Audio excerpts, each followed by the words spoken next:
Olá, pessoal. Boa tarde, bom dia, boa noite, dependendo da hora que você for assistir o nosso programa.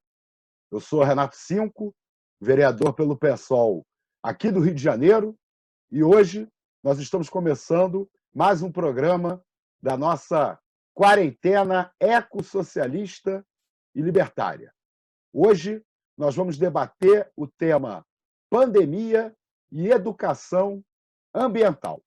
Para fazer esse programa aqui com a gente hoje, nós estamos com o Pedro Eduardo, que é assessor do nosso mandato, militante ambientalista, a Alessandra Bruno, que nesse momento está com a câmera desligada, mas já já vai aparecer aqui para a gente, e o nosso companheiro Celso Sanches, que é professor de didática da Faculdade de Educação da Unirio e especialista em educação ambiental. E nosso parceiro de militância política já há muitas décadas. É melhor a gente nem falar muito sobre isso para não entregar o quanto que a gente está velho, né, Celso? A gente É se conhece verdade. desde a Tem adolescência. Prazer estar aqui contigo, com a uma Alessandra, honra, com o Pedrão. uma honra. Muito obrigado por esse convite maravilhoso. Uma honra estar aqui com você sempre.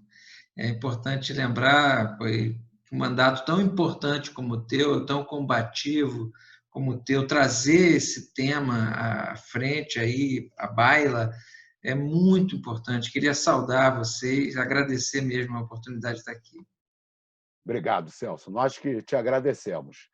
Celso, muita gente fica inventando teoria conspiratória sobre a origem dessa pandemia, né?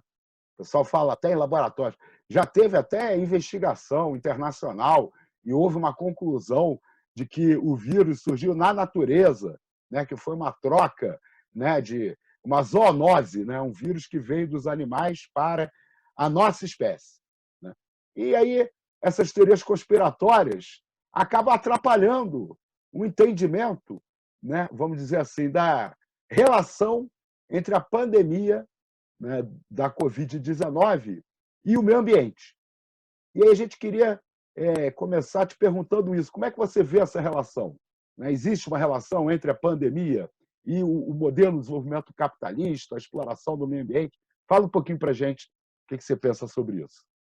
Bom, não há dúvidas que essa zoonose, né, é causada por impactos ambientais. Não há dúvida da correlação entre os impactos ambientais, o avanço das populações sobre florestas e também o desenvolvimento desenfreado, voraz do capitalismo neoliberal sobre áreas florestais. Não há dúvida quanto a isso. Também não há dúvida quanto à sua origem na natureza, particularmente da Covid-19. A Nature, talvez uma das mais importantes revistas científicas do mundo, recentemente mobilizou especialistas para reafirmar uma vez mais que esse vírus é uma mutação de outros coronavírus que existem na natureza.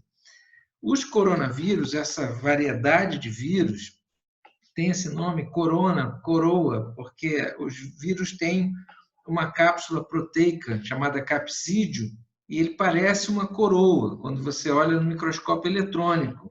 É até bom lembrar isso, que o Brasil, recentemente, com os cortes da ciência que sofremos durante o governo Bolsonaro, não tem conseguido reagentes suficientes para utilizar plenamente todo o seu aparato, incluindo microscópios eletrônicos, né, de varredura, outros que a gente tem e que, infelizmente, não tem insumos básicos para a sua manutenção. Um comentário à parte para dizer que o investimento em ciência, a gente não pode esquecer, foi brutalmente atacado nos últimos anos, depois do golpe, né, e que se acentuou ainda mais no governo Bolsonaro.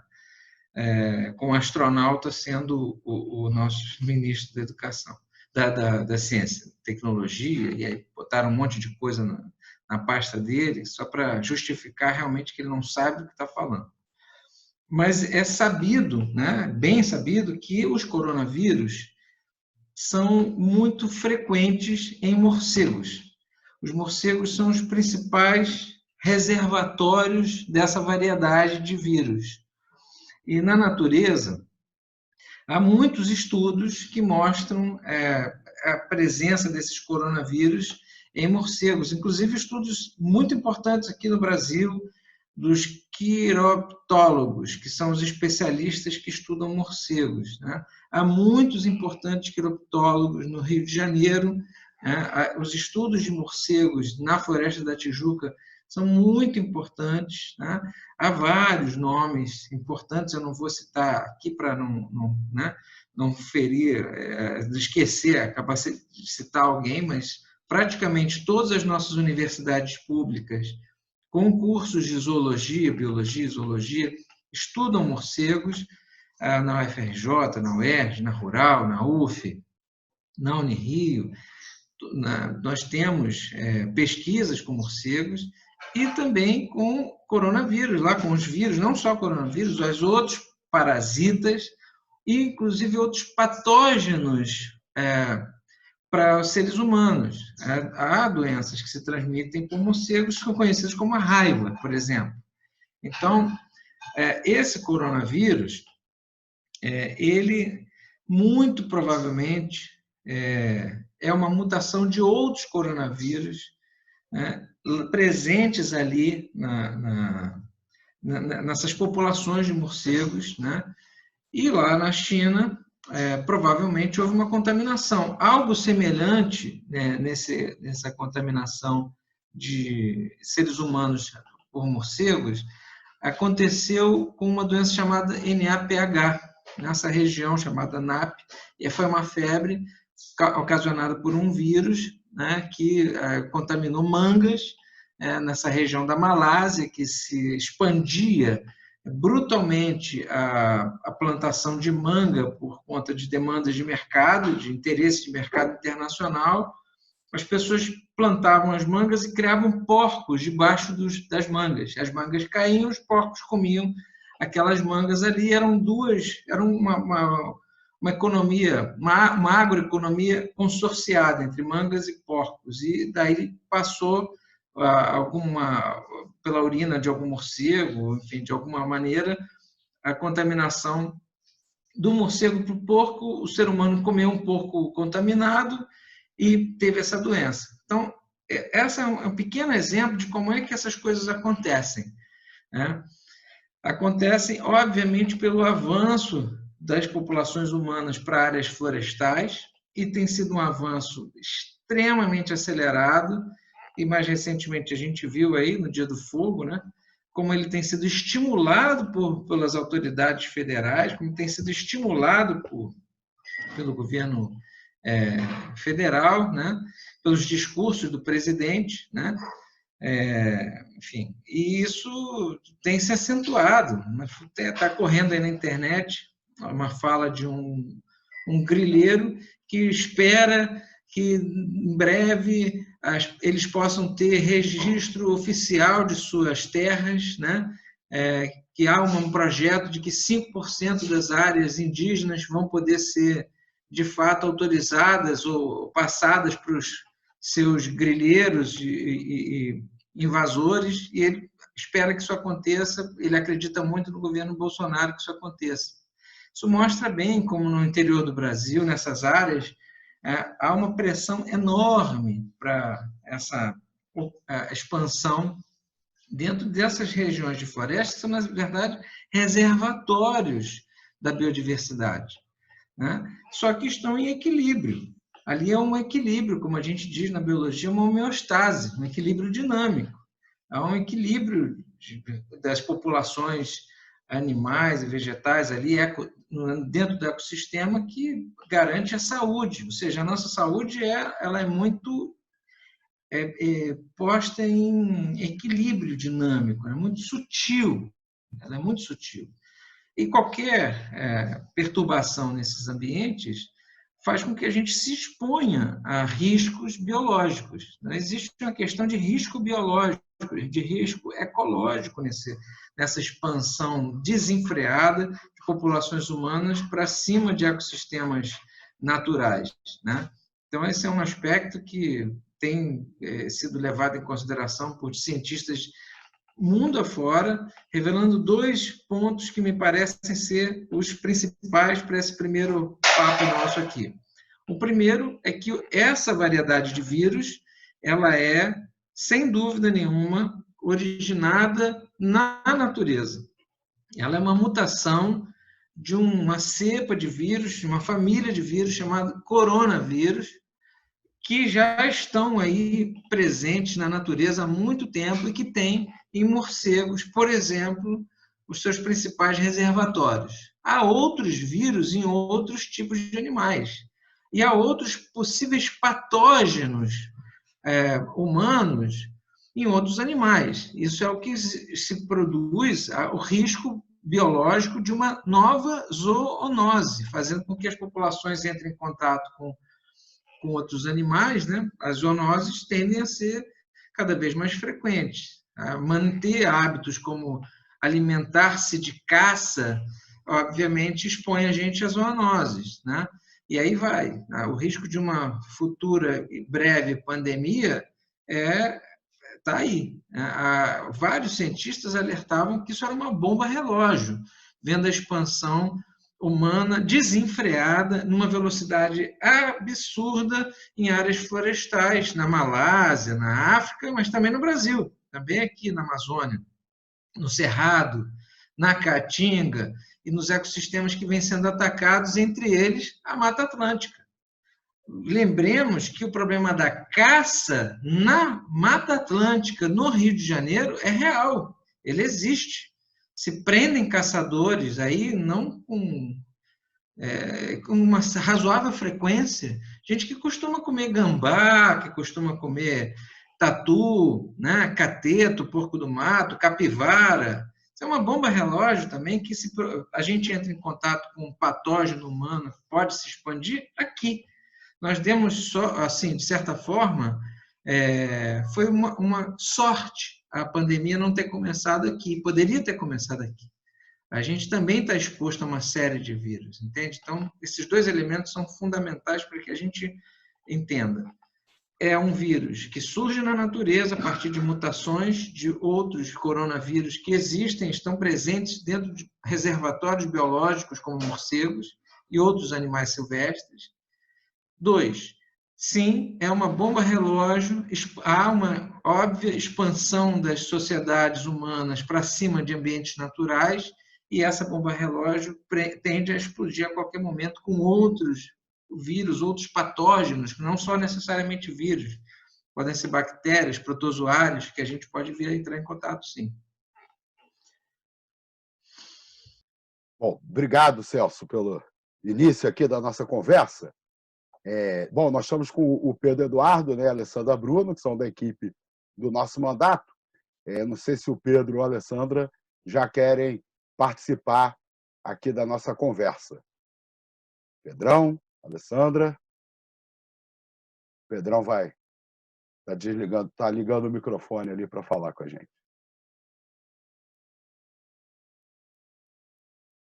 Pode falar, Pedrão. Sempre aí? Você só virou de lado agora. Isso. Não, pronto. Boa tarde, boa noite, bom dia a todas e todos. É uma honra, mais uma vez, estar aqui nesse Quarentena Ecossocialista e Libertária. Me sinto muito honrado de estar aqui. Mais uma vez, fico feliz hoje da gente estar com a Sandra, que é da equipe de educação. A gente está fazendo essa ponte tão necessária entre meio e educação, né? Então, é muito bacana a gente estar tendo essa oportunidade de estar fazendo essa própria e ser você, que é um parceiro de muito tempo, né? Lembro de você ainda calouro na biologia, a gente já não mais calouro, já mais sempre se metendo no movimento estudantil da biologia. E depois você percorreu um caminho que muita honra de ter ajudado a criar, que são as redes de educação ambiental, né? Passado o tempo, né? Assim, tem mais de 30 anos que a gente criou a REBEA, né? Então, a Rede Brasileira de Educação Ambiental.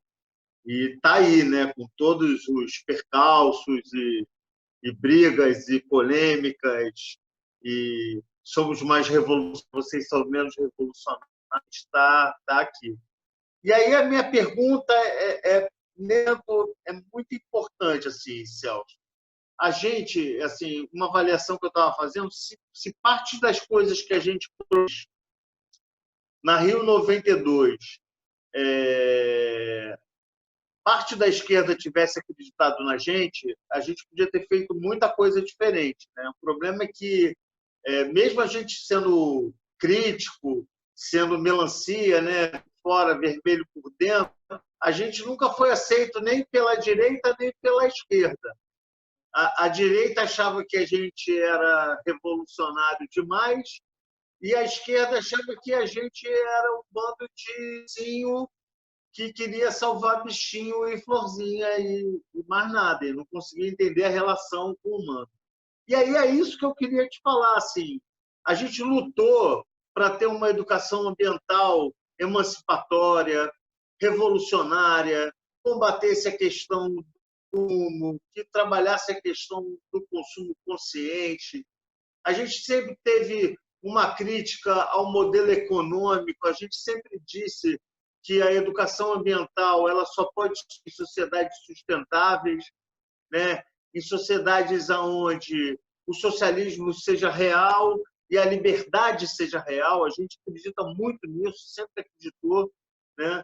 E aí, depois, no final dos anos 90, vieram o Boaventura e o Louvi trazendo o termo do ecossistema, né? Que, para a gente, é educação ambiental crítica, né? Que é ambiental marxista. Eu queria que você falasse um pouco, já que você é um dos grandes mestres dessa educação ambiental marxista, você falasse para a gente o que é essa educação ambiental, quais são esses compromissos que essa educação ambiental tem, para a gente tentar construir uma sociedade diferenciada depois dessa pandemia, né? Porque eu acho que os processos pedagógicos eles vão ser fundamentais para essa nova sociedade que tende a vir nessa década. Não vai ser amanhã que vai ter isso, mas como a gente vai construir até o final dessa década com tantas possibilidades de crises climáticas e de crises pandêmicas, né? De doenças provocadas pelo desmatamento, né? Pela destruição dos habitats naturais dos animais. Essa a pergunta. Se você falasse um pouco dessa educação ambiental que a gente acredita necessária para a parte da esquerda, e saber que tem uma história muito crítica de um socialismo real, mas um socialismo ambientalmente ligado, né? A gente sempre foi revolucionário na questão socialista, mas a gente sempre foi revolucionário na questão ambiental. A gente, assim, uma das coisas que a gente falava 20 anos atrás, que a gente queria fazer o direito dos iguais, que não adiantava só ter o direito do homem, né? Precisa ter o direito de todos os seres vivos que vivem nesse planeta. Afinal de contas, esse é o planeta de todos e não do homem. É isso a pergunta, mestre. Pedrão, eu fico tão honrado de estar aqui. Aliás, estamos com amigos de mais de 30 anos, né? Sinto também você que, poxa vida, que honra estar aqui conversando contigo. Você que é um mestre, acho que da militância aí, da organização dos grupos coletivos, eu fico muito honrado de estar aqui. Ainda mais tendo a oportunidade de falar sobre isso que é tão caro para nós, né? Esse movimento que nós efetivamente ajudamos a construir. Outro dia, conversando com um jornalista japonês, ele perguntava exatamente sobre isso, que a gente estava vendo um cenário novo. Não, para nós, a análise que a gente faz talvez, sim, seja inédito, mas novo não. A gente já sabia que isso ia acontecer, a gente tinha muita clareza do que estava por vir, e assim como temos, neste momento, muita clareza também do que está por vir neste momento, porque a gente ainda vai ter que enfrentar a crise climática. A crise climática promete ser pior que a crise da pandemia agora, né? E essa, sem dúvida nenhuma, é só a primeira das ondas pandêmicas. E com a crise climática, é muito possível que a gente também tenha outras pandemias, né? Enfim, com maior ou menor intensidade, doenças mais ou menos graves, ninguém sabe, mas que a gente sabe que vem outras ondas, sem dúvida, vem. A gente tem que estar preparado para isso. E o caminho para a preparação para isso também, a educação ambiental já vem apontando. É o caminho do meio ambiente, um caminho que leve para uma sociedade menos antropocêntrica, né? É a percepção de que nós estamos diante de uma crise do narcisismo da modernidade, né? É uma certa visão de mundo onde o ser humano é o centro do universo. Fomos agora abalados por um vírus, né? Não somos, né? A percepção de que nós somos capazes, através da ciência, do detentor do saber, encontrar soluções. Não, porque aí a dimensão política, cultural, toda atravessa uma certa forma de pensar a ciência. A ciência precisa ser também criticada, também pensada de maneira crítica. Tudo isso leva a um conjunto de debates que a gente já fazia lá nos anos 70, 80, 90, principalmente. O Edgar Morin escreve um livro importante naquela época chamado Ciência com Consciência. É o que a gente está chamando nesse momento a atenção. E o outro livro dele também, que está muito atual, chama-se Terra Pátria, né? Você tem que entender que a Terra é a nossa pátria e as questões ambientais estão aí postas, né? Mas para lembrar aqui, Pedrão, aquele movimento da educação ambiental, né? Você veja só, em 1972, na Conferência de Estocolmo, da ONU, a educação ambiental foi considerada, em uma das suas resoluções, como uma ação estratégica para os países. Para o desenvolvimento das nações era preciso educação ambiental. Em 1972 já se sabia isso. Em 1973, reagindo a essa pressão internacional, o governo militar, aliás, no comando de um ditador, né, um sujeito que acabei de publicar um pequeno artigo com Fábio Dalino, educador popular, militante, companheiro. Nós refletimos sobre o surto de meningite entre 71 e 74. Naquela época, o governo militar fez algo muito semelhante ao que está acontecendo agora, né? Não à toa, né? A gente está sob o governo de filhotes dessa ditadura, né? E viúvas dessa ditadura. Eles diziam que não tinha nada e negaram a doença até que ela se tornasse incontrolável e se espalhasse para todo o país. Nós temos incontáveis vítimas do surto de meningite impunes pelo negacionismo, impunes pela ditadura, que inclusive suspeita-se, a gente comenta isso no artigo, fazendo referência a pesquisas publicadas e a outros artigos também publicados, que há na vala clandestina de Perus muitos corpos vítimas da meningite, do surto de meningite. Você veja só como é semelhante. Quer dizer, a vala comum, a vala clandestina de Bolsonaro é o coronavírus, as vítimas do coronavírus. Dentro de cada pessoa contaminada tem um perdigoto desse lançador de perdigotos que é Bolsonaro. Então, é preciso denunciar isso, porque todas essas coisas estão atreladas. Em 1973, o governo brasileiro bota a educação ambiental como aula de ciências, como aula de ecologia, como saneamento básico, traz uma visão naturalística da dimensão ambiental como se fosse só um problema biológico, só um problema da ecologia. E o que a gente vai criticar anos depois, e fazer com isso toda uma discussão a partir do paradigma da pedagogia crítica, todo o aporte de Paulo Freire, todos os acúmulos da educação popular no Brasil, todos os acúmulos da educação no campo, das pedagogias rurais, etc., da pedagogia da alternância, e muitos outros referenciais, é construir uma visão crítica do meio ambiente. O meio ambiente não é só a biologia das tartarugas, né? Ela também inclui uma dimensão social e ambiental. A luta de Chico Mendes por uma perspectiva de inclusão dos povos da floresta, tudo isso vai se somar a um debate que vai se consolidar como um grande acúmulo teórico brasileiro, que é a educação ambiental crítica, onde a gente tem grandes nomes, grandes mestres, como o professor Frederico Loureiro,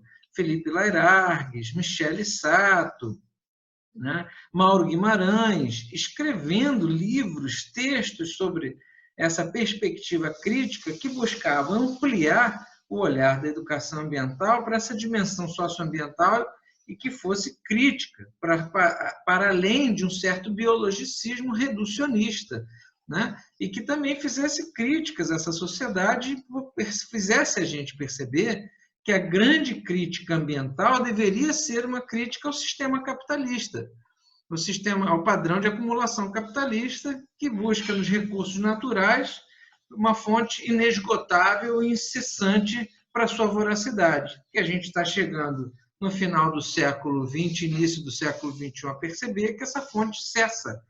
E não só cessa, ela também te pune. E é isso que as sabedorias indígenas dos Andes, dos Guarani, dos Aimará, dos povos da planície, do povo Mapuche, o grande povo Mapuche, todos eles vêm nos dizendo, nos ensinando milenarmente, essa terra está viva e ela te pune se você não entender que você pertence a ela não te pertence, né? Então, essa gente da terra, Mapuche, que é inclusive dizer isso, né? Essa gente da terra vem nos trazendo conhecimentos, ou seja, existem saberes ancestrais que estão muito afinados a uma crítica capitalista. Tá? E a educação ambiental crítica, como acúmulo, também está atenta a esses outros saberes, a esses outros conhecimentos. No que a gente pesquisa na Unirio, a gente vê também que comunidades tradicionais, populações periféricas e lutas populares contra conflitos ambientais, esses conhecimentos também estão presentes. Também é uma percepção da interconexão, da interpenetração das pessoas com os territórios. É o que a gente chama de territoriania. É a luta pelo direito de ser e existir nos territórios. E ali há uma dimensão importante para uma crítica ecossocialista, que é a percepção de que nós, como sociedade, né, como indivíduos num planeta, estamos todos interconectados, somos todos codependentes. Ou a gente aprende a cooperar, ou a gente vai perder a possibilidade de ser e existir. É daí que vem, eu acho, Pedro, importante a gente pontuar, todo um acúmulo fundamental que a educação ambiental crítica vai desenvolver a partir dos anos 90, com os textos, com os escritos, com uma crítica contundente ao capitalismo. A educação ambiental ela não é só uma pedagogia ou um certo que fazer pedagógico, ela não é só uma didática, ela também é um projeto, aponta para um projeto de sociedade, aponta para um projeto de futuro, ela também é uma crítica social. É um pouco também nessa linha que Paulo Freire nos inspirou o tempo inteiro para pensar a pedagogia como uma aliada para uma crítica social, para a projeção de uma sociedade futura, possível, que Paulo Freire chamava de inéditos viáveis, né? Então, essa percepção toda vai se somar, e eu acho que nós estamos neste momento, a acúmulos que vêm também da percepção dos problemas ambientais, não só como problemas de poluição, mas também como conflitos ambientais entre sociedades e meio ambiente, com a percepção da desigualdade da distribuição dos danos ambientais e também dos benefícios ambientais. A percepção da desigualdade ambiental vai fazer com que a gente consiga entender os problemas ambientais como conflitos ambientais. E, a partir daí, começar a estruturar um campo de uma ecologia política. E aí, essa aliança entre a educação ambiental e a ecologia política tem sido uma aliança muito potente, muito importante para nós na pesquisa, e nós, lá no GEASUR, no Grupo de Estudos em Educação Ambiental desde o Sur, nos interessa ver como essa relação acontece com os aportes da educação popular latino-americana e quais são as possibilidades de pensar sociedades outras, sociedades inclusivas, includentes, onde os diferentes atores e atrizes sociais possam exercer seu direito de ser e existir nos territórios, ou seja, suas territorianias. A partir daí que a gente vem caminhando para pensar uma educação ambiental crítica, contextualizada às realidades locais, responsável com os territórios, da onde a gente possa ver emergir diferentes projetos de futuro, diferentes projetos inéditos viáveis e se nutrir deles através de uma sociedade capaz de dialogar, de escutar uns aos outros e de se construir uns com os outros e não uns contra os outros, Moscovici tem um livro muito interessante, Serge Moscovici, um ecologista francês, muito importante, pioneiro da ecologia política lá dos anos 80, na França. Ele dizia: sociedade contra a natureza. A gente precisa, nesse momento, constituir sociedades com a natureza. E o desafio é esse. A sociedade pós-pandêmica, ou ela é com a natureza, ou ela simplesmente não é. Ela vai continuar sendo doente. Há muita gente falando assim, vai passar. E eu comecei a desconfiar desse jargão, vai passar, quando eu vi o vai passar na propaganda dos bancos. O que vai passar para os bancos? Se vai passar para eles, gente, não vai passar para nós. É óbvio. Então, não vai passar. Nós seremos uma outra sociedade. Isso não vai passar. Nós vamos passar por isso, não há dúvida. Mas isso não vai passar. Nós vamos ter que construir outro futuro. Isso significa tomar as posses, tomar as rédeas das narrativas do presente e do futuro. E, por enquanto, quem tem narrativa sobre o futuro são bancos, dizendo que vai passar, tudo vai voltar a ser como antes. Não vai. Nós vamos ser diferentes. E temos que aproveitar este momento para que este diferente seja feito no sentido de uma sociedade com a natureza, e não uma sociedade contra a natureza, como eles sempre fizeram e vão manter.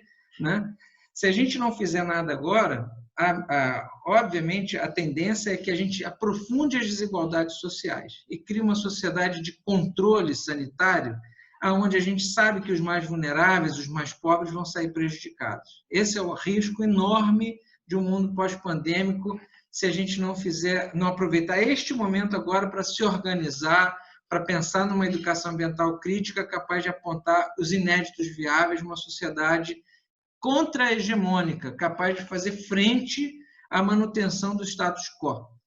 Então, para eles, o que eles querem dizer quando diz que vai passar? Então, realmente, esse é um imenso desafio que está posto para nós da educação ambiental. Qual é a educação que a gente quer?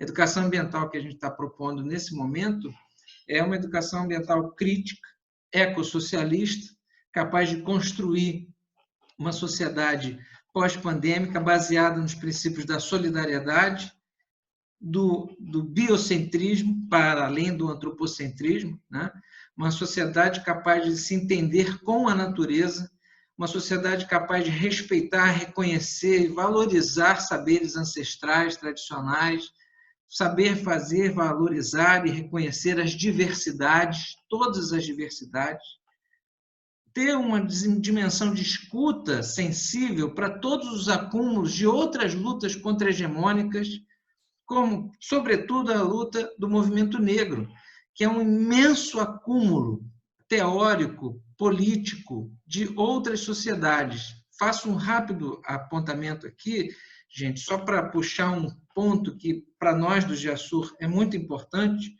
Para nós do GEASUR, a luta antirracista é estruturante do nosso pensamento. É uma luta estruturante. Por quê? Porque nós entendemos que esta sociedade contra a natureza brasileira que nós criamos é baseada numa sociedade racializada, né? Baseada numa sociedade em que se fez valer dos princípios da racialidade e da inferiorização do povo negro, do povo também indígena, escravizando esses contingentes populacionais por centenas de anos. Então, para nós entender o que foram processos de resistência a esse fenômeno, são estruturantes para a nossa constituição de uma educação ambiental crítica, ecossocialista, libertária, pós-pandêmica. Isso significa dizer que a gente precisa desenvolver canais de escuta ao que é que tem de acúmulo nessa orientação. E aí a gente vê, por exemplo, autores como Abdias Nascimento, que vai apontar para o fenômeno do quilombismo. E os aquilombamentos, vai dizer Abdias Nascimento, eram projetos civilizatórios. Os quilombos não eram lugares apenas onde as pessoas fugiam para se refugiar. Não, ali se construía uma proposta de uma sociedade. A sociedade diaspórica. Isso nos interessa muito porque, se você olhar para dentro dessas experiências de aquilombamento, com autores, por exemplo, como Beatriz Nascimento, você vai ver ali elementos ambientais muito pertinentes. Um quilombo não podia produzir resíduos sólidos assim, podia poluir seus rios, tinha que manter o equilíbrio ecológico. Era uma sociedade, uma proposta de uma sociedade com a natureza.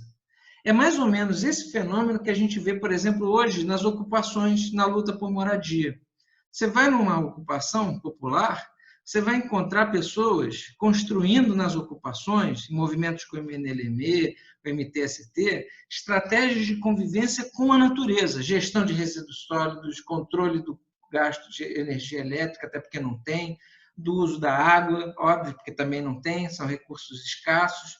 Há um sistema de gestão ambiental popular comunitária em cada ocupação.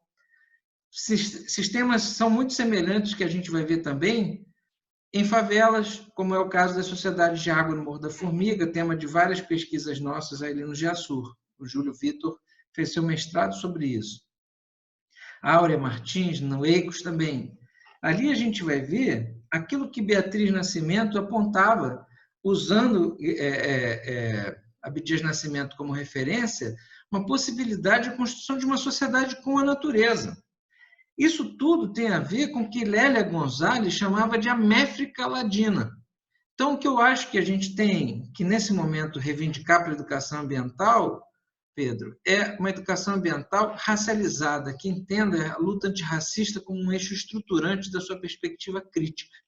A sociedade ecossocialista e libertária do futuro, ela tem que ser uma sociedade antirracista, né? Então, isso, para mim, é um ponto que converge com um projeto de sociedade com a natureza, e é algo que a gente já vinha vendo há muito tempo, desde os anos 80, numa perspectiva crítica dos discursos ambientais na África. E eu lembro de uma ganhadora do Prêmio Nobel, que é pouquíssimo conhecida no Ocidente, o Wangari Maathai, que vinha falando disso desde os anos 80. Em 2005, ela ganhou o Prêmio Nobel, né? Uma bióloga queniana, Wangari Maathai, que a gente não lê nos cursos de biologia. Isso mostra bem como é que opera o racismo institucional, o racismo acadêmico, o racismo estrutural brasileiro, né, que impede que a gente tenha contato com essas fontes que são altamente contra-hegemônicas e, me parece, totalmente afinadas com o discurso ecossocialista que a gente está querendo construir. Muito bom, Celso. Parabéns. Queria chamar a Alessandra Bruno, né, para fazer parte aqui da nossa conversa. Alessandra É formada em Ciências Sociais e atua como professora de Geografia na rede municipal. Atualmente está trabalhando lá no nosso mandato. Alessandra, participa aí da conversa. Deixa eu ligar seu microfone. Boa tarde. Eu sou Alessandra, eu sou professora da Rede Municipal de Ensino já há bastante tempo, e mais ou menos 21 anos, e sou professora de Geografia, e tenho uma experiência de educação ambiental um pouco intuitiva, né? A geografia, lecionar geografia me proporcionou a ter contato com a educação ambiental, mesmo de forma intuitiva, né? Sem uma formação acadêmica oficial, sempre trabalhei com a questão da educação ambiental dentro da lógica da minha disciplina da rede. Então, assim, você falou, Celso, que a gente vai ter que passar por um processo de configuração de uma nova sociabilidade, né? Não vai ficar do jeito que estava, a gente vai ter que pensar numa forma de sociabilidade. E a gente tem, na escola formal, a nossa sociedade, né, ela é pautada numa importância que a escola formal, aquela escola que a gente coloca os nossos filhos desde os 3 anos, né, ou às vezes até menos, dentro daquele prédio formal, e com aquela quantidade enorme daquelas disciplinas, e a educação ambiental ela fica muito perdida ali naquele meio, né? Ela não tem esses meus 20 anos de rede, eu nunca vi uma política pública municipal que coloque a educação ambiental, que dê a importância que a educação ambiental mereça dentro da grade curricular, né? Ela é muito passada perpassadas nas disciplinas, alguns professores que têm mais vínculo com a temática podem trabalhar, mas ela nunca teve uma pegada mais oficial dos governos colocada ali na grade da molecada, né? Então, assim, você diz que vai ter que ter uma nova sociabilidade, a escola formal é um local que se privilegia a formação da sociabilidade. Então, assim, a minha pergunta é a seguinte: se a escola ela é um local privilegiado pela sociedade para se formar as sociabilidades, né? A criança está ali, ela passa o tempo inteiro na escola, entra aos 3 anos, sai aos 18, né? Então, é um tempo muito, muito importante que a criança, que o adolescente passa naquele prédio em que se permite discutir formações de sociabilidade. Qual pilar para você, que seria importante para o governo estabelecer uma educação mais formal dentro das escolas, dos prédios escolares? Nossa rede hoje, o município tem mais de 1.500 prédios, né? 1.500 escolas. Nós temos a maior rede da América Latina e não tem uma educação ambiental formal. Você tem algumas experiências, né? E a educação ambiental ela nunca foi foco de uma política pública realmente de nenhum desses governos que passaram nos últimos anos. Nós tivemos aqui a ECO 92 em 1992. Eu lembro que foi o meu último ano de ensino médio. Eu entrei na universidade em 1993 e de lá para cá as escolas nunca tiveram um foco realmente na educação ambiental, nem crítica e nem aquela mesmo menos crítica. Não há educação ambiental realmente. Então você tem escolas que produzem alimentos, fazem descarte de alimentos, descarte de material que poderia ser aproveitado. Você não tem escolas com uso de energia solar. Por exemplo, o Eduardo Paz construiu muitas escolas sem nenhuma perspectiva de uso de energia solar. Nenhuma escola nova tem energia solar, nenhuma escola nova tem aproveitamento da água da chuva, nenhuma escola nova tem o descarte de materiais.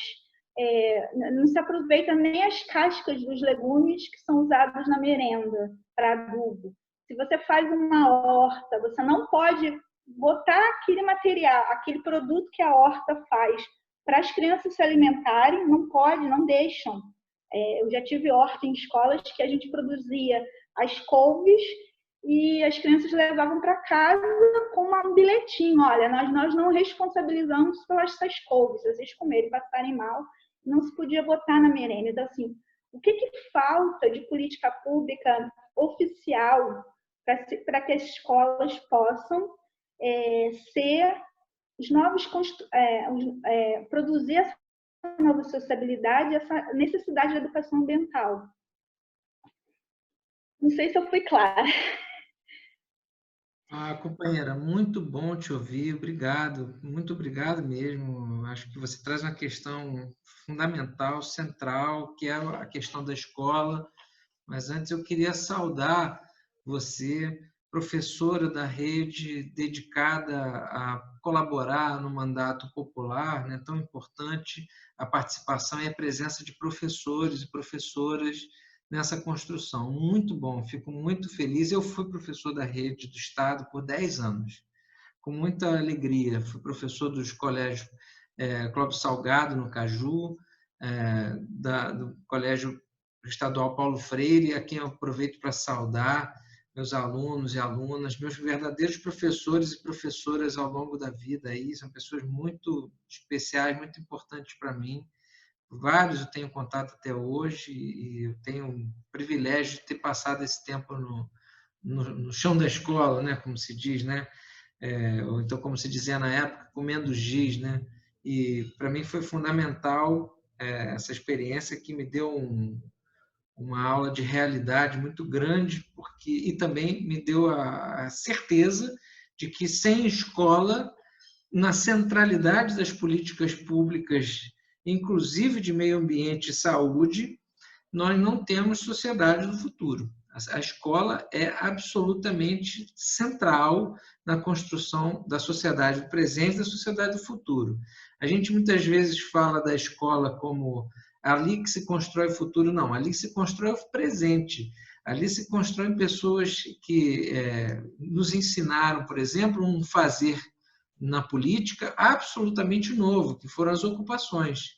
Eu sou um professor, outro professor, depois das ocupações, que eu tive o privilégio de participar de várias, entre elas a do Colégio Paulo Freire, Colégio Estado no Caxambi, e que eu aprendi muito com os meus alunos ali, né?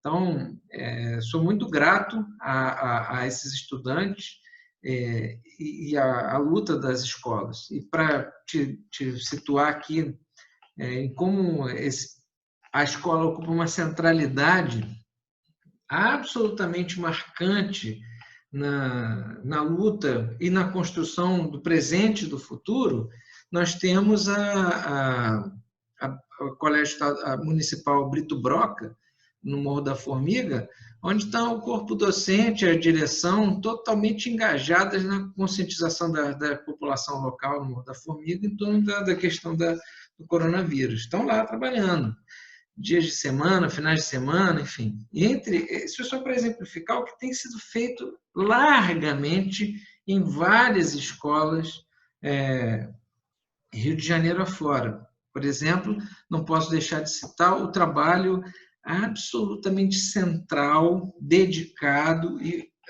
imprescindível da companheira Ellen Ferreira, da rede também municipal, atuante aí nas coordenações, inclusive da área de saúde, né? Então, eu acho que a gente tem que priorizar as políticas de educação o tempo inteiro, óbvio, né? E dar centralidade à escola. Isso significa um caminho de escuta permanente do que as categorias docentes e discentes estão falando o tempo inteiro, né? Colaborar com o que é a organização estudantil hoje, as demandas de estudantes hoje. A gente não tem tido canais de escuta aos movimentos estudantis como deveria. Os próprios movimentos estudantis estão passando por processo de reorganização, como sempre estiveram, mas eles precisam ser apoiados constantemente, organizados ou não, os coletivos de estudantes, que são uma iniciativa, uma forma de organização mais recente. A gente precisa conhecer quais são esses coletivos, o que eles querem dizer, dar espaço para eles, convocá-los ao debate, trazê-los para a reflexão. Não fossem os coletivos, nós não estaríamos discutindo questões sensíveis como assédio, racismo, etc., nos contextos escolares e educacionais, né? Não fosse o papel dos coletivos feministas, a gente não teria uma percepção mais em filigrana do que significa a questão de gênero hoje em escolas e universidades também.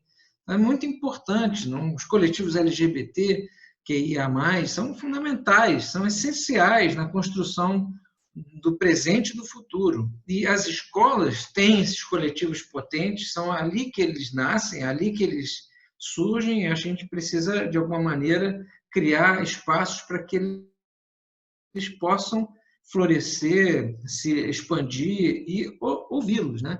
Eu acho que um caminho evidente para mim é o da ampliação da nossa escuta sensível ao que são hoje as demandas de estudantes, seja por movimentos organizados como UNE, UBS, etc., seja como a partir de coletivos, né?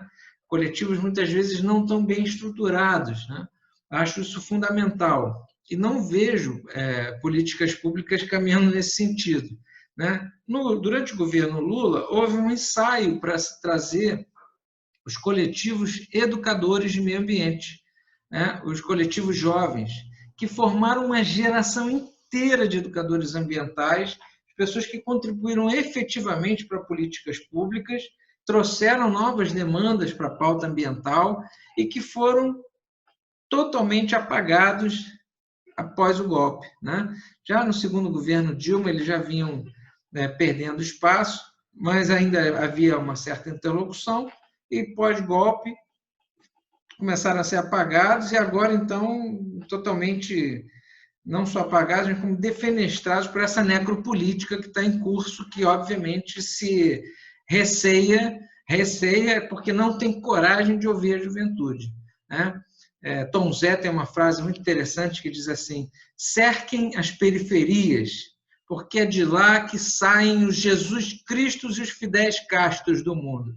Eu adoro essa frase, que mostra bem o que é o poder, a potência dos estudantes, né? E eu acredito muito nos estudantes, acho como categoria social e política centrais na construção de uma sociedade, na construção do presente e do futuro, mas também acho que eles apontam para os espaços de renovação, de transformação, que a gente, muitas vezes, não está preparado para viver. Mercedes Sosa, na sua música Que Vivan los Estudiantes, ela diz exatamente isso, que eles têm uma clara eloquência, muitas vezes que a gente não consegue perceber, né?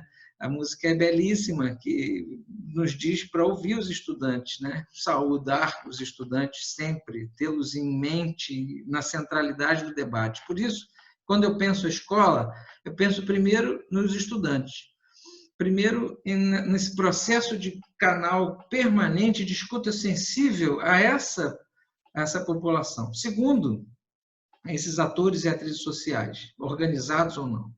Segundo, na minha experiência docente, no Caju em particular, no Clóvis Salgado, e depois no Paulo Freire, o que a gente via era a possibilidade das escolas serem agências sociais de mudança local.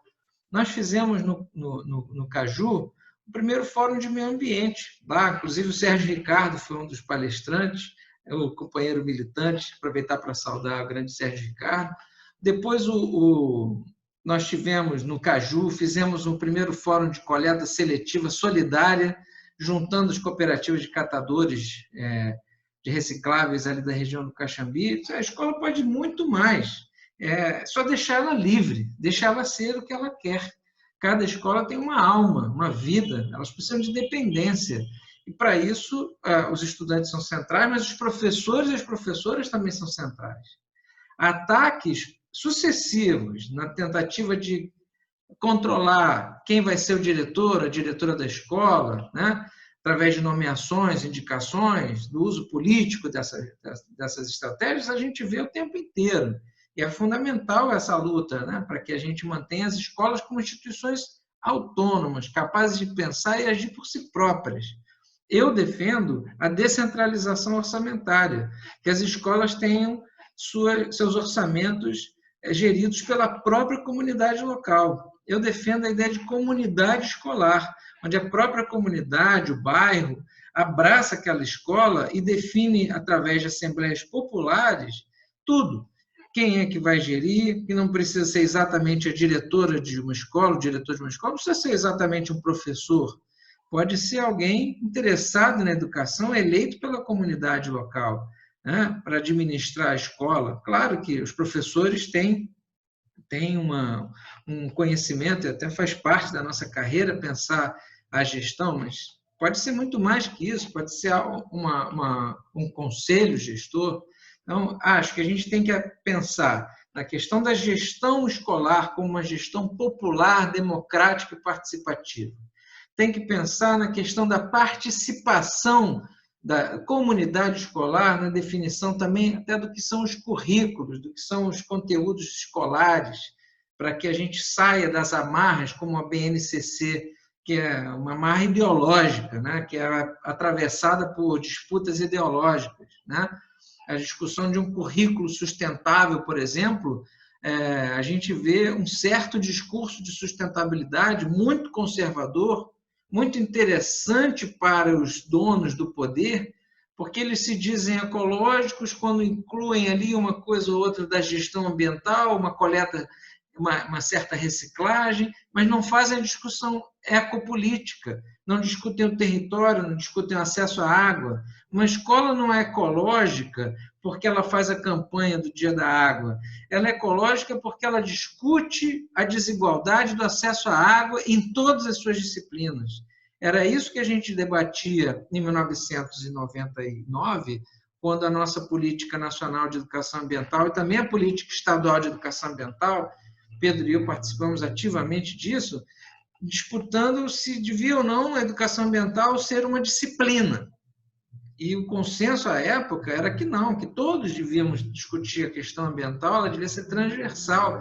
Isso acompanhava muito o que era a LDB de 1996 e que foi para o saco junto com outras grandes legislações que avançamos e que foram simplesmente negligenciadas. Nesse momento, a gente pega a Lei 9795 de 1999, a Política Nacional de Educação Ambiental, e vai ver que ela está sendo ferida de cima a baixo por esse suposto ministro, esse sinistro no meio ambiente, que é o Ricardo Forçales, né, para vender tudo.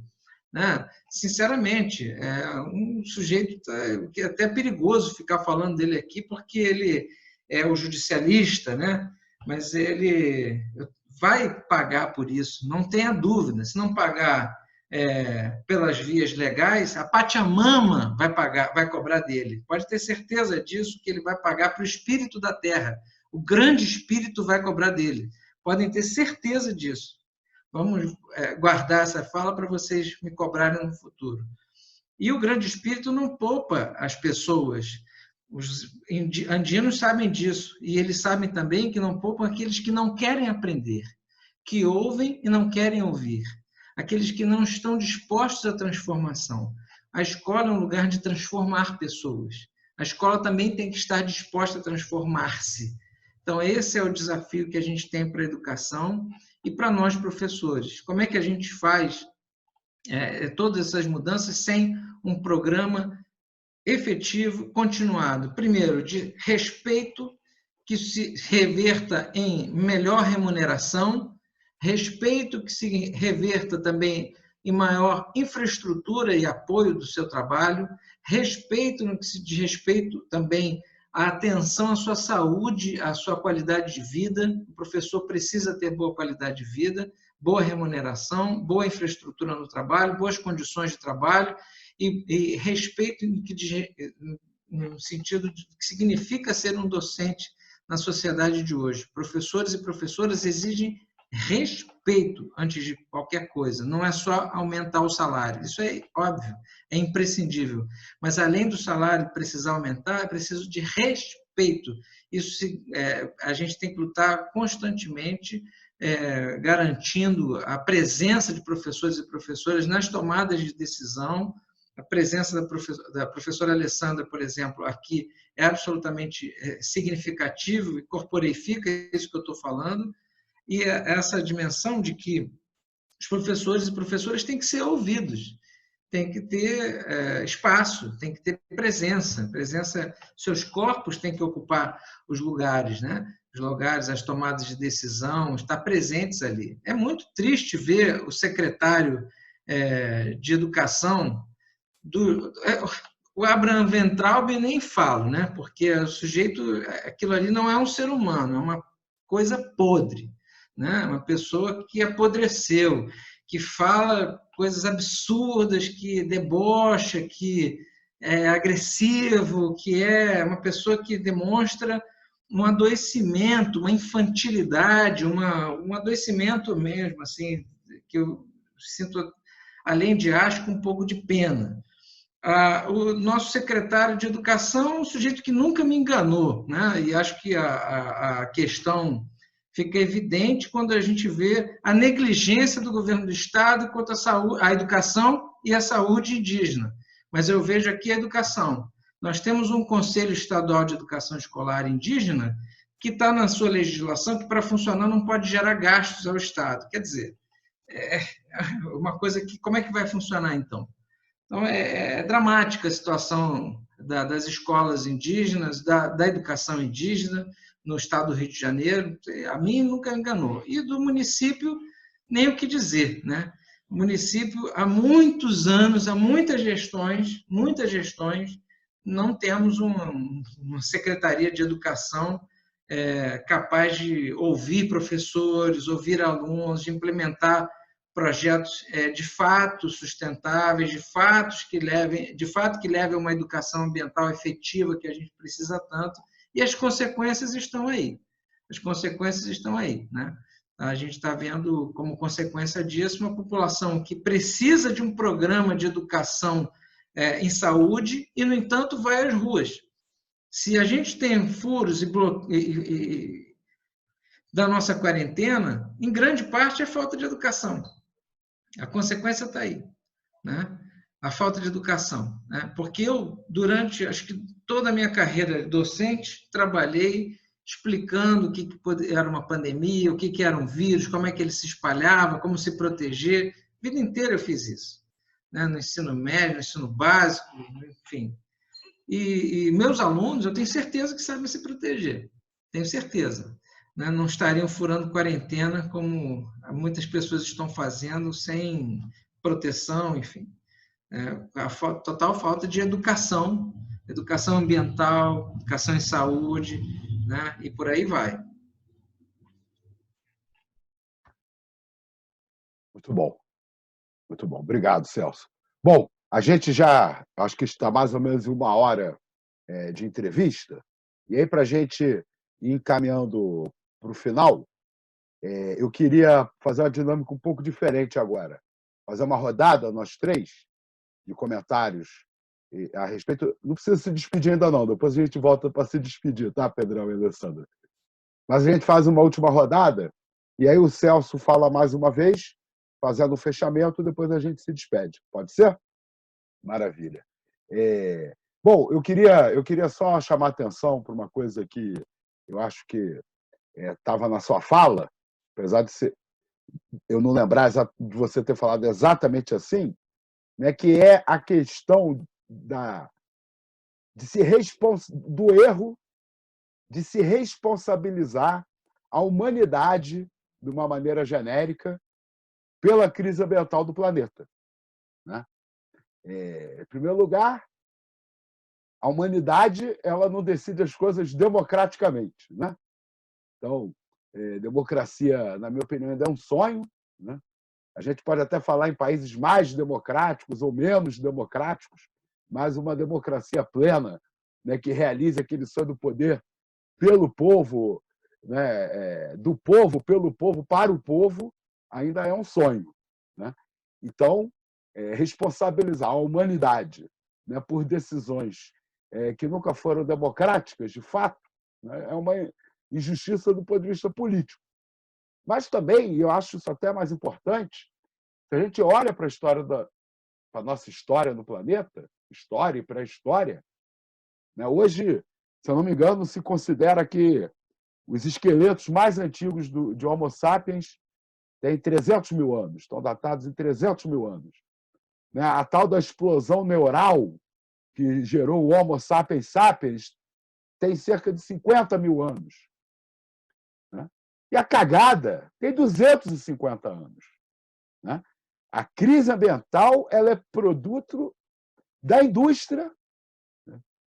Do ponto de vista amplamente majoritário, uma indústria comandada pelo capitalismo, mas também, né, uma indústria comandada, né, por países socialistas que não souberam fazer, né, incorporar o debate ambiental, inclusive, né, no tempo que isso se desenvolveu, é bastante compreensível, né, que não tivessem feito. Então, a gente, na verdade, tem um sistema de produção, né, fabril, industrial, em larga escala, que não é só a produção de mercadorias urbanas, vamos dizer assim, mas que também tomou o campo, né, e criou um sistema de alimentação, de produção de alimentação industrial altamente danoso ao meio ambiente e a quem se alimenta, né, desses produtos. Então, eu acho que a gente não deve fazer uma defesa de uma volta ao passado, né? Quando tivesse um romantismo lá atrás, olha, há 5.000 anos atrás se vivia da maneira ideal, não é essa a ideia, né? Mas a ideia é construir um futuro que saiba fazer a crítica do presente e também saiba resgatar, né, na sociedade pré-industrial, né, práticas, experiências, modos de vida, né, para nos orientar a construir esse futuro pós-industrial. Né? Esse é o meu comentário. Eu acho que, de certa maneira, você falou isso, né? Eu queria ressaltar, né, porque é importante a gente, né, definir bem, né, qual é o nosso programa. Né? O nosso programa não é extinguir a humanidade para salvar a vida do planeta. Isso não é o nosso programa. Né? O nosso programa é superar o capitalismo e a sociedade industrial. Então, queria passar a palavra para a Alessandra. Então.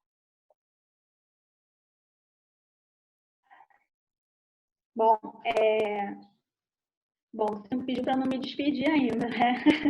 Então, eu só queria falar umas coisas. Não tomo uma pergunta para o Celso, mas assim, ele falou do São José, né?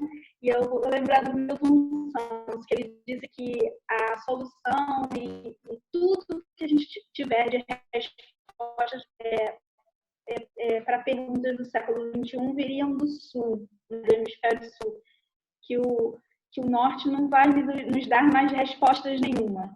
E eu tenho uma formação marxista, né? E me deparei um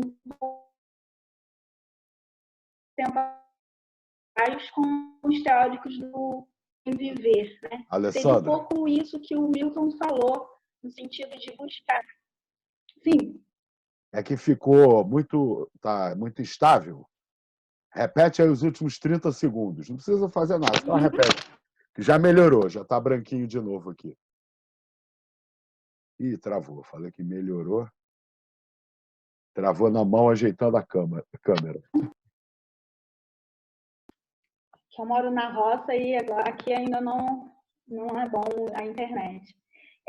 Então, assim, o Milton falava que as respostas das perguntas para o século XXI viriam do hemisfério sul, das áreas periféricas, né? E a minha formação marxista, eu achava que estava meio incompleta e eu acho que agora eu consegui um caminho que descobri a teoria do bem viver, né? Seria a retomada de algumas formulações dos povos originários, né, aqui do hemisfério sul, e tentar estabelecer um acordo, né, entre essa formação marxista europeia e os nossos pensamentos aqui, e as questões dos nossos territórios aqui e da nossa sociedade e dos povos originários. Isso, para mim, é uma pegada fantástica. Eu acho que isso mudou uma forma de pensar nos últimos meses, né, nos últimos 2 anos, pelo menos, e entender que a gente precisa caminhar para uma sociedade em que o bem comum ele precisa estabelecer, senão a gente a sociedade vai perecer, o mundo vai se extinguir no formato que a gente acha, né, na questão da natureza. Eu moro num território muito peculiar com relação à questão ambiental, né? Eu moro no meio de um problema ambiental, que é a Baía de Guanabara, né? E nosso território ele é cercado de poluição, cercado de problemas ambientais, questões de água, questões de acesso a uma qualidade de vida boa, né? E a gente é uma periferia, né? Então, eu queria que você falasse um pouco sobre essa responsabilidade que a periferia tem e que os pobres, o Hemisfério Sul e os povos originários possam ensinar para as pessoas que têm, acho que as respostas já completas, já estabelecidas. Obrigado, Alê. Agora, Pedrão, faça aí seus últimos comentários. Tem que ligar o microfone, deixa que eu ligo para você. Alê é uma jovem moradora de Paquetá e eu fui criança em Paquetá. Então, parte do resultado do que eu sou como educador, como ambientalista, como ser político, eu aprendi na ilha, né? Eu aprendi naquela ilha a amar a biodiversidade, né? Para ficar bem claro o quanto aquela ilha é importante na minha vida, né? Assim, e na minha formação como indivíduo. Mas o que eu queria fazer consideração é assim, eu acho que a gente tem que ter uma perspectiva agora que essas próximas eleições municipais que a gente vai ter, que pode ser agora, ou pode ser depois, não sei, que a gente cobre mais dos gestores municipais uma política mais consistente de meio ambiente, não só de meio ambiente, mas de educação e de uma educação consorciada com essa política da educação ambiental. O programa de educação ambiental está construído há 7 anos, né? E sai do papel porque o Eduardo Paes não tirou ele do papel e o Crivella não tirou ele do papel, né? E aí a gente não consegue estabelecer uma política municipal. No começo dos anos 90 até tinha bastante formação em educação ambiental, bem no comecinho dos anos 90 tinha bastante formação em educação ambiental na prefeitura, depois isso foi minguando, né? As políticas ambientais foram todas minguando. A gente foi, assim, uma referência. Quando se criou o processo de criação de secretarias municipais de meio ambiente, a cidade do Rio de Janeiro foi uma referência. Criou a MAC, da Secretaria Municipal de Meio Ambiente, o Conselho Municipal de Meio Ambiente, o Departamento de Educação Ambiental. Isso tudo foram estruturas que foram muito importantes no primeiro governo que foi estabelecido, de 94 a 98. Depois tudo foi para o ralo. Então, assim, como é que a gente faz? Assim, esse é o questionamento, Celso. Não é ainda minhas considerações. Mas como é que a gente faz para tirar essa política municipal de educação ambiental do papel e como é que a gente faz para também construir projetos políticos pedagógicos dentro da escola que sejam voltados para a questão ambiental e não seja aquele projeto político pedagógico como tinha nos anos 90, quando eu estava na rede, de de o rio da escola virou valão. Não é isso. De contextualizar a vida humana e as relações que a sociedade tem. Parte da minha vida, quando eu era professor, né, eu era acusado de só falar de meio ambiente pelas direções da escola, entendeu? Porque eu sempre tratava o conteúdo do ensino de ciências dentro da contextualização da educação ambiental. Então, era sempre crítico. Eu sempre estava jogando... quando falava de vírus, falava de quando eu falava de bactéria, eu falava de saneamento básico.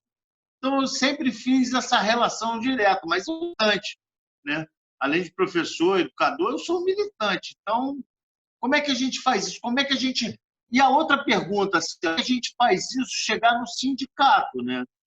Como é que a gente faz isso chegar no sindicato? Como é que o sindicato, a classe, também toma para si não só a questão salarial, né? Mas toma para si a questão da gestão e da gestão pedagógica e da gestão pedagógica a questão da cidadania. Como é que se faz isso, né? Ou não faz? Perguntei no ar. Que maravilha, que maravilha. Obrigado. Bom, primeiro, esse paradoxo da volta do passado, né? Como é que a gente faz para... Óbvio que a gente não vai voltar, mas sem voltar, a gente não vai para frente. O que significa nós não vamos viver como povos indígenas viviam há 5.000 anos atrás aqui na natureza, no litoral. Isso é impossível. Mas, ao mesmo tempo, sem aprender o que eles já aprenderam para sobreviver, também a gente não consegue. Isso é um desafio, né? Isso significa que as vozes dos povos indígenas têm que ser muito ouvidas, têm que ser muito trazidas para o debate. Pessoas como Krenak, Davi Copenaua, Sandra Benites, Tonico Benites, Eliana Potiguara, Márcia Cambeba, né, têm que ser ouvidas. São pessoas que têm que estar entre os principais debates, né? Tem que ser ouvidos. A gente tem que, de alguma maneira, criar esse espaço mais próximo. E vocês não imaginam o que é a dificuldade para um indígena aqui em Angra fazer seu mestrado no Museu Nacional. Não basta só passar no Museu Nacional um programa de mestrado, que já é uma grande conquista. Ele tem que se manter e sobreviver. Eu vi isso de perto na luta do Algemiro Silva, uma das importantes lideranças da aldeia de Bracuí, professor indígena, e que não teve muito suporte estatal para fazer seu mestrado. Teve que contar com o apoio dos amigos, né? Então, é muito difícil, sabe, a gente... hoje, nesse momento, tentar fazer uma escuta desses povos, ou achar uma solução para um momento que a gente está vivendo sem ouvir povos indígenas e fazer a escuta desses povos sem uma infraestrutura básica. Para mim, isso mostra bem o desafio, né, que a gente vem enfrentando e que a gente acaba se deparando com discursos do tipo vem meteoro. Claro que não. Eu acho um absurdo, né? Stefano Mancuso, um autor que eu adoro, escreve sobre a democracia das plantas, entre outras coisas, italiano, da Universidade de Florença. Ele é um gênio para mim. Ele coloca lá uma ideia incrível, dizendo assim: as pessoas falam que em 2050 seremos 10 bilhões de pessoas. Isso é péssimo, mas para mim não, para mim é ótimo. Vão ser 2,5 bilhões a mais de seres humanos, 2,5 bilhões de cabeças pensantes, pensando no futuro possível, saídas, alternativas. É uma chance enorme de ter 2,5 bilhões a mais de pessoas pensando, desde que elas sejam livres para pensar e para agir, né? Ou seja, eu acho que eu concordo muito com ele, né, no sentido de que a gente tem que caminhar para além dessa ideia de vem meteoro. Que é isso, né? Muitas vezes o discurso ambientalista vai nessa linha de fazer uma crítica ao antropocentrismo e criticar o ser humano, não. É criticar o pensamento que coloca o ser humano como centro. É muito diferente, né? O ser humano tem que ser muito valorizado como espécie, como ser pensante, como ser aliado do planeta Terra que está vivo. Chama de Gaia, Pachamama, chama de Imaraí, a terra sem males, dos Guarani, né? Chame como quer que seja, né? Eu acho que isso mostra bem a importância da gente pensar esse Sul, né? Companheira Alessandra, mas para pensar o Sul, as periferias e esses povos originários como referenciais, que nos permitam sair dessa falsa ideia, Cinco, que a pandemia é democrática. A pandemia não é democrática, né? O vírus até pode ser. O vírus ele pode matar ricos e pobres, né? Recentemente perdemos o Brenan, um grande colecionador de artes, um homem rico pela Covid. Lamentamos a sua perda. Era uma pessoa generosa, incrível, que abriu sua casa para se tornar um museu de arte. Era uma pessoa rica, morreu de Covid, né? Então, a Covid realmente mata, mas a pandemia não é democrática. Entre as pessoas contaminadas, morrem muito mais se você for grupo vulnerável. Bairros de população negra nos Estados Unidos, como o Harlem, a taxa de mortalidade pela Covid é muito maior do que os bairros ricos. A mesma coisa a gente vai ver aqui, já está vendo aqui. Então, assim, a pandemia não é democrática. Existe uma questão que eu tratei recentemente numa obrinha que a gente publicou, posso disponibilizar para vocês, junto com a Michele Sato, professora da UFMT, e a Débora Moreira, lá também de Mato Grosso, chama-se Vírus Simulacro de Vida. Lá a gente debate a questão do que a gente vem chamando de injustiça pandêmica. A pandemia revelou as desigualdades do acesso à saúde, as vulnerabilidades socioambientais, as desigualdades socioambientais e, portanto, uma injustiça pandêmica. Nós estamos vivendo essa injustiça pandêmica nesse momento no Rio de Janeiro. As subnotificações são maiores entre as pessoas pobres, pretas, periféricas, né? Isso é muito grave, isso é racismo estrutural brasileiro presente nas subnotificações, né? A gente tem que denunciar isso. Dentro dessas injustiças, da injustiça pandêmica, todas as outras injustiças estão presentes, né? Questões de gênero, né? Nessas horas que a gente fica imaginando pessoas trans, né, que não podiam ser atendidas pelo SUS, como é que fica numa situação de vulnerabilidade diante de uma pandemia? Como é que fica essa situação? Então, é muito dramática. A injustiça pandêmica revela todas as outras injustiças varridas para debaixo desse tapete da hipocrisia que esses homens brancos, de verde e amarelo, tentam insistir como uma realidade inventada. Eles são um simulacro da sociedade. Não existe essa ordem e progresso que eles estão querendo imputar goela abaixo. Nós somos diversos e profundamente desiguais, estruturalmente desiguais, e para vencer essa desigualdade, só olhando para a periferia. E eu acho que, para isso, aproveitar a tua fala, companheira Alessandra, para lembrar quem nos dá pistas para saídas, Pedro, inclusive, também isso ajuda a responder, é a companheira Marielle. E dizer aqui para vocês, Marielle presente. O legado de Marielle, né, é esse, é dizer como é que a gente faz para mudar isso, indo lá e ocupando esses corpos, se fazendo presente, dizendo eu existo. O que a companheira Marielle nos ensinou é que ela tinha uma política de existência, do direito de existir, ela fazia valer seu direito de existir. Eu sou uma pessoa profundamente grata à vida e à luta dessa companheira, profundamente grato a tudo que ela me ensinou. A Marielle era uma companheira presente em todas as lutas, né? Impressionante como ela se fazia presente, e a sensibilidade dela para as questões ambientais ia no sentido dela apontar o tempo inteiro da indissociabilidade da luta ambiental da luta dos direitos humanos, né? Da percepção da integralidade dessas lutas, do direito aos territórios e desses corpos existirem.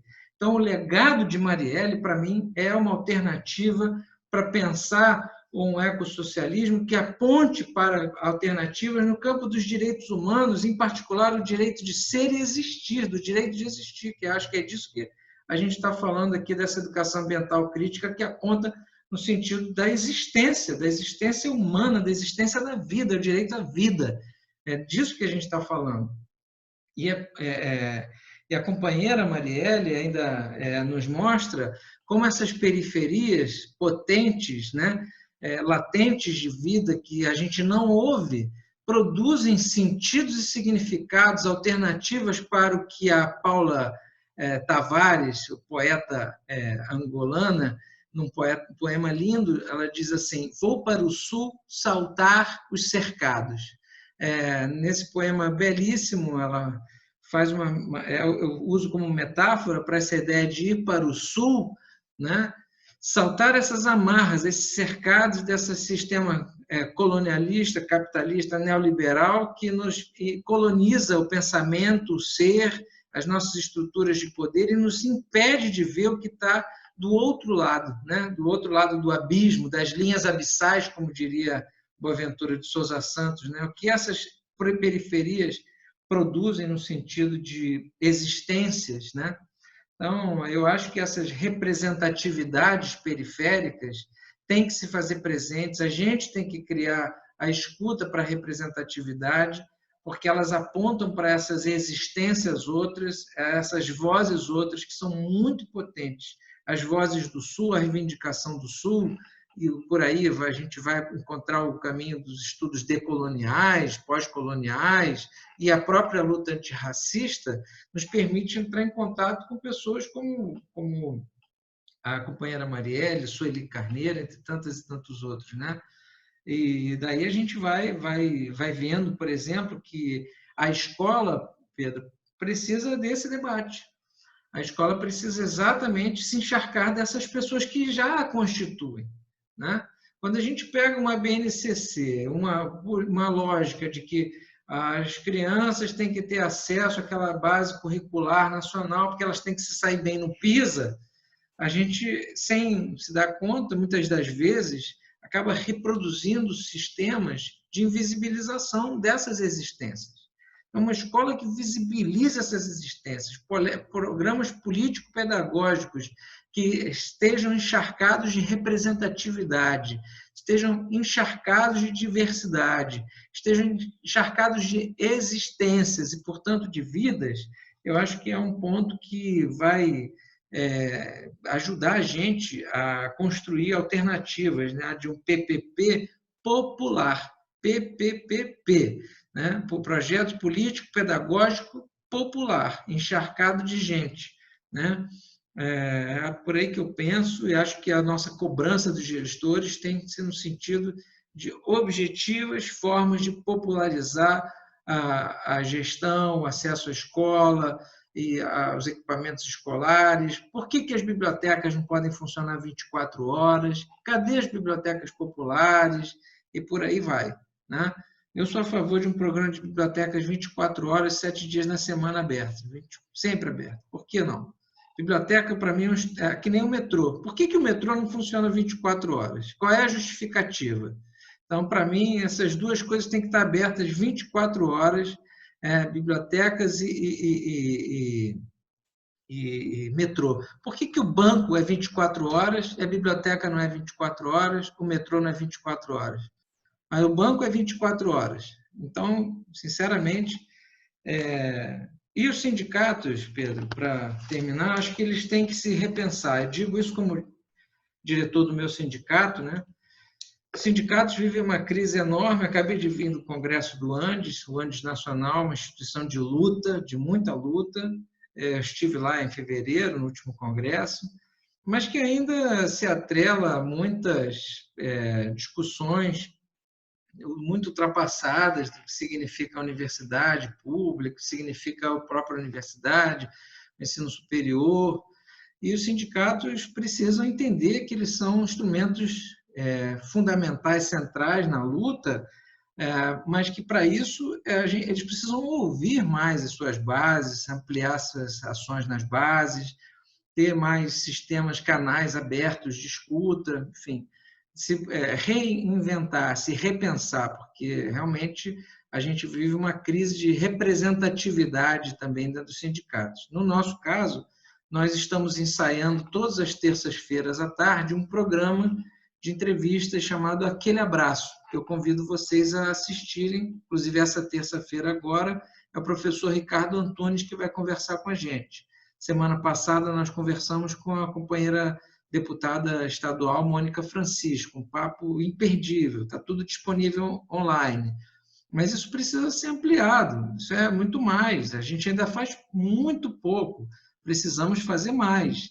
O sindicato precisa estar mais próximo da sua base, mas também das demandas das funções sociais das categorias que eles representam, né? Acho que é um caminho de luta, não há dúvida, senão não estaria nele. Acho que é imprescindível a luta sindical, né? Mas, ao mesmo tempo, ela precisa ser repensada, precisa ser reavaliada, e, para mim, vai no sentido da popularização mesmo, no sentido de ampliar a sua escuta a outros setores, outros segmentos, outros personagens que possibilitem a gente avançar e ampliar nossas visões de mundo, né? É disso que se trata. No sindicato, a gente discute visões de mundo, trabalha visões de mundo, pensa visões de mundo, não apenas faz reivindicações da categoria. O sindicato é para pensar o presente e o futuro também. É por aí que a gente vai, né? É por aí. Pô, Celso, brigadão, cara. Fiquei muito feliz com a nossa entrevista de hoje, né? Eu acho que é muito importante, né, a gente conseguir fazer o debate sobre esse futuro, porque virou um lugar comum dizer, né? Não voltaremos à normalidade. Agora, para onde nós vamos, está em aberto, está em disputa. A gente vai ter uma nova normalidade, certamente. Essa nova normalidade, ela pode ser melhor do que a que nós vivemos, mas pode ser pior também.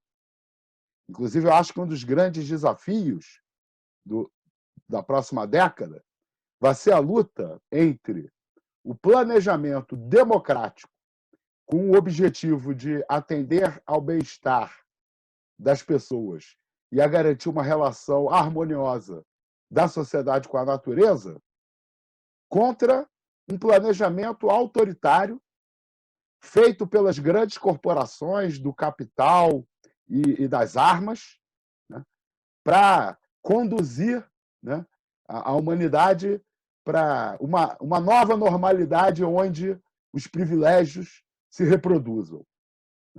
Porque eu não tenho dúvida nenhuma de que o caos da economia de mercado vai ser abandonada, mesmo pelos bilionários do planeta, né? Porque é impossível, né, a gente enfrentar a crise ambiental que nós já estamos atravessando, né, sem planejar a economia. Por isso que, em certo sentido, eu acho que o capitalismo é um morto-vivo. Ele está morto porque ele é incapaz de nos tirar da encalacrada para a qual ele nos trouxe. As próprias dinâmicas de funcionamento do capitalismo impedem, né, que o capitalismo resolva a crise ambiental. Só que o capitalismo não morre de morte morrida, né? Apesar de estar morto, ele continua vivo. E ele pode se projetar para esse futuro. Não com o sistema funcionando da maneira como ele funciona hoje, isso é impossível. Mas projetando para o futuro as desigualdades, a crueldade que ele engendrou nesses 250 anos.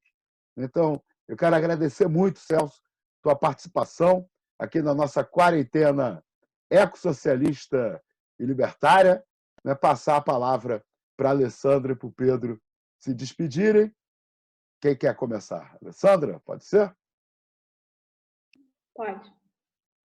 Eu queria agradecer, né?